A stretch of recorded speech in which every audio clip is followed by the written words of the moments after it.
আপনারা কি জানেন আপনি বা আপনার পরিচিত কেউ একজন সরকারি চাকরির জন্য কতটা যোগ্যতার সাথে লড়ছেন?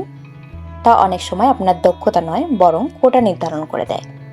হ্যাঁ, আপনি ঠিকই শুনছেন। কোটা পদ্ধতির এই রহস্যময় জগৎ নিয়ে আজ আমরা আলোচনা করব। চলুন শুরু করি। বেতাল বার্তায় আপনাকে স্বাগতম। আজ আমরা আলোচনা করব চাকরির ক্ষেত্রে কোটা পদ্ধতি সম্পর্কে। এটি কি, কিভাবে এলো এবং এর প্রভাব সম্পর্কে বিশদে জানব। কোটা পদ্ধতি কি?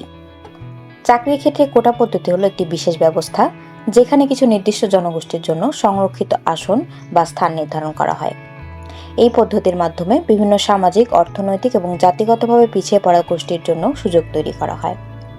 সাধারণত সরকারি চাকরির ক্ষেত্রে এটি সবচেয়ে বেশি প্রচলিত। কোটা পদ্ধতির উৎপত্তি। এবার চলুন জেনে নেই কোটা পদ্ধতির উৎপত্তি সম্পর্কে। কোটা পদ্ধতির ধারণা প্রথমে আসে সমাজের পিছিয়ে পড়া গোষ্ঠীর উন্নয়ন এবং সমতা নিশ্চিত করার জন্য। ভারতে কোটা পদ্ধতি শুরু হয়েছিল ব্রিটিশ আমলে। সে সময় সমাজের নিম্নবর্গের মানুষের জন্য শিক্ষা ও চাকরির ক্ষেত্রে বিশেষ সুবিধা দেওয়া শুরু হয়। 1950 সালে ভারতের সংবিধান প্রণয়নের সময় এই ব্যবস্থা আইনানুগভাবে প্রবর্তিত হয়।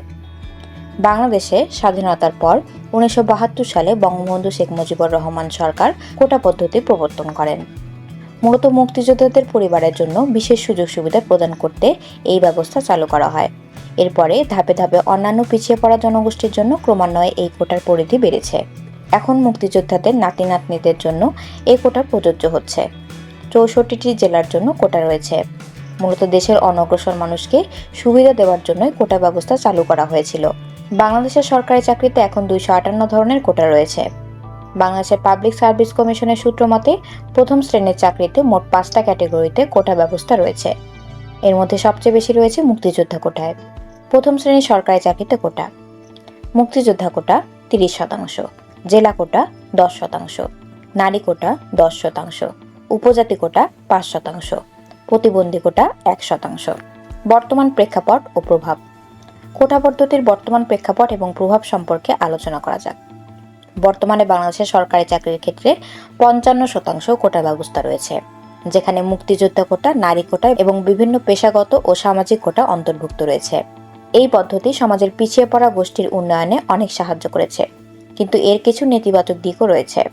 অনেক সময় দক্ষ এবং যোগ্য প্রার্থীরা কোটা পদ্ধতির কারণে চাকরির ক্ষেত্রে বঞ্চিত হয়। এছাড়া কিছু ক্ষেত্রে কোটা পদ্ধতি অন্যায়ভাবে ব্যবহার করার অভিযোগও উঠে এসেছে। কোটা পদ্ধতির ইতিবাচক এবং নেতিবাচক দিক নিয়ে অনেক বিতর্ক রয়েছে। আপনাদের মতামত কি? আপনারা কি মনে করেন কোটা পদ্ধতি বজায় থাকা উচিত? কমেন্টে জানান। এবং যদি ভিডিওটি ভালো লেগে থাকে তাহলে লাইক, শেয়ার এবং সাবস্ক্রাইব করতে ভুলবেন না।